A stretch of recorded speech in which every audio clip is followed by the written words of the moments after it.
नेपाल में होने वाले चुनाव को लेकर के बॉर्डर पर चहलकदमी बिल्कुल बंद है। ये तस्वीर आप इंडिया नेपाल बॉर्डर लौखा थाना क्षेत्र से देख रहे हैं। बता दें कि कल 20 तारीख को नेपाल में चुनाव है और जिसको लेकर के बॉर्डर पूरी तरीके से सील कर दिया गया है। कोई भी आदमी न इस तरफ से आ सकता है न जा सकता है।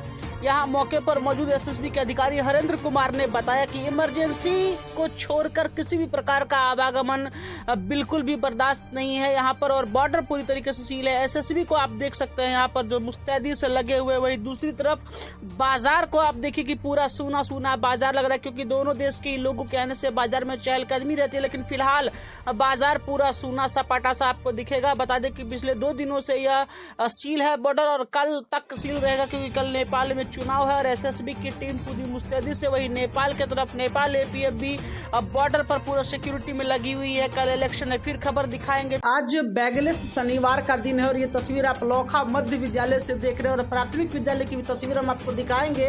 मध्य विद्यालय में हालांकि प्रधानाध्यापक बच्चों को चेतना सत्र में संबोधित कर रहे थे और चूंकि बैगलेस पर ही बोल रहे थे तो हमने सोचा पहले कवर कर लेते हैं, लेकिन इससे पहले एक शिक्षक संजय कुमार बदतमीजी पर उतर आए और सीधा उन्होंने कैमरा छीन लिया, जिस कारण से आगे की खबर हम कवर नहीं कर पाए। वही ये प्राथमिक विद्यालय की तस्वीर आप देखिए जहां बच्चे किताब लेकर के स्कूल आए हैं। तो हम सुनवाएंगे कि दरअसल बच्चे क्यों किताब लेकर के आए, शिक्षक क्या कह रहे हैं। लेकिन मध्य विद्यालय की आप सुनिए कि प्रधानाध्यापक संबोधन में क्या कह रहे हैं। बैगलेस शनिवार, सुरक्षित शनिवार सरकार की नीति है कि बच्चे खेल खेल में पढ़ाई करें। जो नए नियम आ रहे हैं उसमें बस्ता के बोझ को हटाते हुए और हम शिक्षकों से भी कहेंगे कि इनका सिलेबस आप अध्ययन करें और बच्चों को खेल खेल के द्वारा ही शनिवार बैगलेस रहेगा। सरकार की नीति के पीछे गंभीर मंत्रणा है। आज तो बैगलेस शनिवार है ना,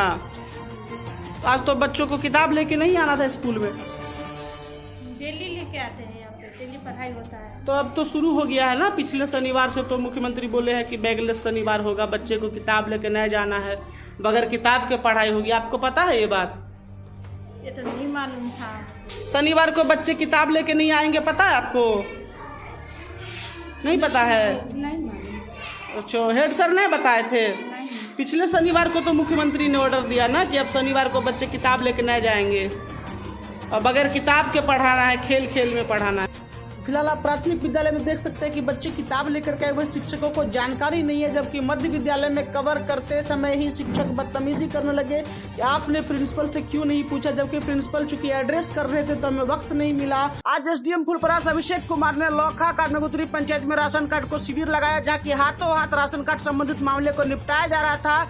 वही एक बात यह भी है कि राशन जो कम दिया जा रहा है तौल में, उसको लेकर के कोई सवाल जवाब नहीं हो पाया। यहाँ पर फिलहाल सुनिए कि एसडीएम क्या कुछ कह रहे हैं। अनुश्रवण समिति की जो हमारी लास्ट टाइम मंडल में बैठक हुई, उसमें यहाँ के कुछ जनप्रतिनिधियों ने बताया कि यहाँ पे कुछ लोग ऐसे हैं जो कि वाकई नीडी हैं, उनको राशन कार्ड की आवश्यकता है और काफी समय से उनको राशन का लाभ नहीं मिल रहा है। ऐसे में इसी वजह से आज यहाँ कैंप का व्यवस्था किया गया। लोगों का जो आवेदन है उन सबको हाथों हाथ वेरीफाई करके और इनका राशन कार्ड त्वरित रूप में इनको दिलाया जा सके। 60 आवेदन जो है हमने वेरीफाई कर लिए हैं, 100 आवेदन और अभी बाकी हैं जो वेरीफाई करने हैं। कैंपिंग करने से एक तो फायदा ये है कि पब्लिक के साथ आपका इंटरेक्शन होता है, प्रशासन पे लोगों का थोड़ा भरोसा बढ़ता है, लोगों के पास सरकार की योजनाओं जो हैं उनका अगर लाभ उनको नहीं मिल रहा है तो ऐसे कैंप करा के हम लोग उस योजनाओं को त्वरित रूप में इन तक पहुंचा सकते हैं। कैंप लगाने से एक फायदा ये है कि जो इनका वेरिफिकेशन वाला पार्ट है, ठीक है, वो आज यहाँ हाथों हाथ हो जा रहा है। बहुत बार अगर लोगों को जागरूकता नहीं होती है, एजेंट्स वगैरह के चक्कर में आ जाते हैं, किसी ने कहा आप मुझे इतना पैसे दो, मैं आपका राशन कार्ड बनवा देता हूँ, तो राशन कार्ड बनाने में कोई आपको पैसा नहीं लगता है। तो इस तरीके के कैंप से एक जागरूकता भी लोगों के बीच आती है कि राशन कार्ड बनाने के लिए अगर कोई आदमी अगर आपको ऐसा प्रलोभन देता है तो उससे आपको बचना चाहिए। लौखा बाजार स्थित दक्षिण बारी टोल आंगनबाड़ी केंद्र संख्या 133 का अपना भवन नहीं होने से बच्चों को व कर्मियों को परेशानी हो रही है। आप देख सकते हैं कि ये बच्चे प्राथमिक विद्यालय दक्षिण टोल के बरामदे पर ही बैठ करके पढ़ते हैं, वही इस केंद्र को अपना भवन नहीं है। इस बारे में जब हमने एक सेविका से पूछा तो बोली कि प्राथमिक विद्यालय के ही बरामदे पर बच्चों को पढ़ाते हैं, अपना भवन नहीं है।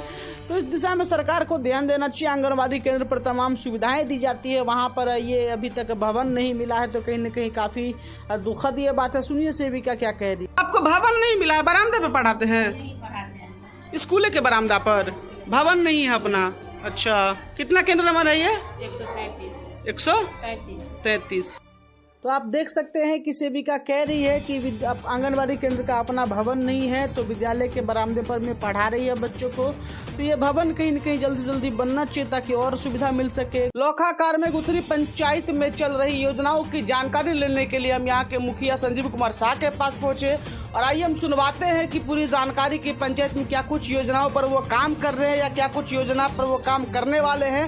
साथ साथ कई मुद्दों पर हमने उनसे बात किया, स्ट्रीट लाइट से लेकर के अभी चूंकि कुहासा का समय है, बॉर्डर एरिया है, तो पुलिस पेट्रोलिंग वगैरह कैसी चल रही, पूरी जानकारी ये बातचीत में सुनते हैं। बलान नदी में सीढ़ी बनाने जा रहे हैं, जो छत में नीचे उतरने में आने जाने में लोगों को सुविधा हो। कॉलेज बगल में एक तालाब है जिसमें हम एक छठ घाट बनाने जा रहे हैं। 11 नंबर वार्ड में एक सामुदायिक भवन है जो जर्जर हालत में है, अभी हम मरम्मती कार्य वहाँ कराने जा रहे हैं। सोलर स्ट्रीट लाइट का जो योजना है वो किसी भी पंचायत में नहीं लगा है। प्रखंड में किसी भी पंचायत में चालू होगा तो सबसे पहला कार्य में जुटेगी। जो बॉर्डर इलाका का जो कुछ जगह है, इस सब में कुछ ज्यादा चौकसी की जरूरत है। तमाम योजना की जानकारी देते हुए कहा कि पेट्रोलिंग थोड़ी और बढ़ानी चाहिए।